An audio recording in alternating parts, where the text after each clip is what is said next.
Hi friends, ನಮಸ್ಕಾರ ಎಲ್ಲರಿಗೂ. This is Kiran. Welcome to Amrutha silk. So ಮೊನ್ನೆ ಲೈವ್ ಅಲ್ಲಿ ಮಮತಾ ಮೇಡಮ್ ಅಂತೇಳಿ ಅವ್ರ ಚಿತ್ರದುರ್ಗದವರು, ನಮ್ ಡಿಸ್ಟಿಕ್ ಅವರು. ಸೊ ಅವರು ಲೈವ್ ಬಂದಿದ್ರು. ಸೊ ಅದಕ್ಕೆ ಅವ್ರು ಸೀರೆ ಕೊಡೋಣ ಫ್ರೀ ಸ್ಯಾರಿ ಅಂತ ಹೇಳಿ ಹೋಗ್ತಾ ಇದೀವಿ. ಸೊ 90 ಕಿಲೋಮೀಟರ್ಸ್ ಜರ್ನಿ ಮಾಡ್ಕೊಂಡ್ಬಿಟ್ಟು ನಾವು ಚಿತ್ರದುರ್ಗ ಡಿಸ್ಟಿಕ್ ಬಂದಿದ್ದೀವಿ. ಕಲ್ಲಿನ ಕೋಟೆ ಚಿತ್ರದುರ್ಗಕ್ಕೆ ಸ್ವಾಗತ ಅಂತ ಇದೆ. ನಾವು ಚಿತ್ರದುರ್ಗಕ್ಕೆ ಬಂದಿದ್ದೀವಿ. ಸೊ ಅವ್ರ ಮನೆಗೆ ಹೋಗೋಣ ಈಗ. ದುರ್ಗ ಒಳಗಡೆ ಎಂಟ್ರಿ ಆದ್ವಿ. ಈಗ ಮುಂದೆ ಹಂಗೆ ಪಾಸ್ ಆಗಿ ಹೋಗ್ತಾ ಇದೀವಿ. ಸೊ ಈಗ ಅವ್ರ ಮನೆ ಹತ್ರ ಹೋಗ್ತಾ ಇದೀವಿ. ಇಲ್ಲಿಂದ ನಮ್ಗೆ ಒಂದು 5 ಮಿನಿಟ್ಸ್ ಆಗುತ್ತೆ. ಮತ್ತೆ ಅವ್ರ ಮನೆ ಹತ್ರ ಹೋದಾಗ ನಿಮ್ಗೆ ಮತ್ತೆ ಅಲ್ಲಿ ಭೇಟಿ ಹಾಕೋಣ.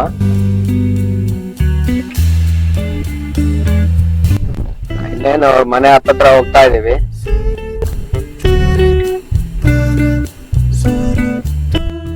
ಲಾಸ್ಟ್ ಟೈಮ್ ಲೈವ್ ಬಂದಿದ್ದೆ ನಾನು. ಸೊ ದುರ್ಗದವ್ರು ಬಂದಿದ್ರು, ಅವರಿಗೆ ಸ್ಯಾರಿ ಫ್ರೀ ಕೊಡೋಣ ಅಂತ ಬಂದಿದ್ದು Mamata madam. Congratulation madam. Thank you sir. ಹೇಗೆ ಅನಿಸ್ತಿದೆ ಮೇಡಮ್ ಫ್ರೀ ಸ್ಯಾರಿ ಬಂದಿದ್ದಕ್ಕೆ? ಇಲ್ಲ, ತುಂಬಾ ಖುಷಿ ಆಗ್ತಿದೆ. ಟ್ರೈ ಮಾಡ್ತಿದ್ದೆ ತುಂಬಾ ದಿನದಿಂದ. ಸೊ ಫಸ್ಟ್ ಕಾಲ್ ಮಾಡಿದ್ಕೆ ಪ್ರೈಸ್ ಸಿಕ್ಕಿದೆ, ಫಸ್ಟ್ ಪ್ರೈಸ್. ವಾರ ಲೈವಿಗೆ ಬರ್ತಾರೆ, ಅವಾಗ ನಾನು ಫೋನ್ ಮಾಡಿದೆ. ಫಸ್ಟ್ ಕಾಲ್ ತುಂಬಾ ದಿನದಿಂದ ಟ್ರೈ ಮಾಡ್ತಾ ಇದ್ದೆ, ಇವಾಗ ಸಿಕ್ಕಿದೆ. ನಾನು ಅದೇ ಯೂಟ್ಯೂಬು, ಇನ್ಸ್ಟಾಗ್ರಾಮಲ್ಲಿ ಮತ್ತೆ ಫೇಸ್ಬುಕ್ಕಲ್ಲಿ ನಾನು ಸಬ್ಸ್ಕ್ರೈಬ್ ಆಗಿದ್ದೀನಿ. ತುಂಬ ದಿನದಿಂದ ನೋಡ್ತಾ ಇದ್ದೀನಿ. ಇವಾಗ ಟ್ರೈ ಮಾಡಿದ್ಕೆ ಲೈವಿಗೆ ಬಂದಿದ್ದೆ. ಯೂಟ್ಯೂಬ್ ಅಲ್ಲಿ 10 ವಿಡಿಯೋಕ್ಕಿಂತ ಜಾಸ್ತಿ. ಹೌದು ಸರ್, 10 ವಿಡಿಯೋಗಿಂತ ಜಾಸ್ತಿ ನೋಡಿದ್ವಿ.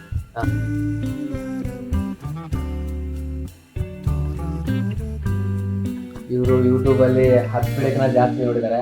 ಹಾಗೆ ಯೂಟ್ಯೂಬ್, ಇನ್ಸ್ಟಾಗ್ರಾಮ್, ಫೇಸ್ಬುಕ್ ಸಬ್ಸ್ಕ್ರೈಬ್ ಆಗಿದ್ದಾರೆ. ಸೊ ಇವರಿಗೆ ಸೀರೆ ಬಂದಿದೆ. ನಾನು ಅವ್ರ ಮೊಬೈಲ್ ನೋಡಿ ಚೆಕ್ ಮಾಡಿದ್ದೀನಿ, ಇವರಿಗೆ ಸೀರೆ ಬಂದಿದೆ. ಇವರು ವಿಡಿಯೋ 10 ವಿಡಿಯೋಕ್ಕಿಂತ ಜಾಸ್ತಿನೇ ಎಬೋ ನೋಡ್ತಾ ಇದ್ದಾರೆ. 1-2 ವರ್ಷದಿಂದ ಹೀಗೆ ಕಂಟಿನ್ಯೂ ಆಗಿ ನಮ್ಮ ವಿಡಿಯೋಸ್ ಎಲ್ಲ ವಾಚಿಂಗ್ ಮಾಡ್ತಾ ಇದ್ದಾರೆ. ಸೊ ನಿಮಗೂ ಇದೇ ಥರ ಫ್ರೀ ಸ್ಯಾರಿ ಬೇಕಾದ್ರೆ ನೀವು ಲೈವಿಗೆ ಬಂದು ಖಂಡಿತಕ್ಕೆ. ಸೊ ಫಸ್ಟ್ ಕಾಲ್ ಯಾರು ಮಾಡ್ತಾರೋ ಅವ್ರಿಗೆ ಒಂದೇ ನಾನು ಕೊಡೋದು, ಮತ್ತೆ ಸೆಕೆಂಡ್ ಕಾಲಿಗೆ ನಾನು ಅಲೋ ಮಾಡೋಣ. ಮತ್ತೆ ನೆಕ್ಸ್ಟ್ ವಾರ ಬನ್ನಿ, ನೆಕ್ಸ್ಟ್ ವಾರ ನಿಮಗೆ ಅರ್ಧ. ಅಮೃತ ನಮ್ಮದಲ್ಲ, ಅಮೃತ ನಮ್ಮದಲ್ಲ, ನಮ್ಮೆಲ್ಲರದು. ನಮ್ಮೆಲ್ಲರದು.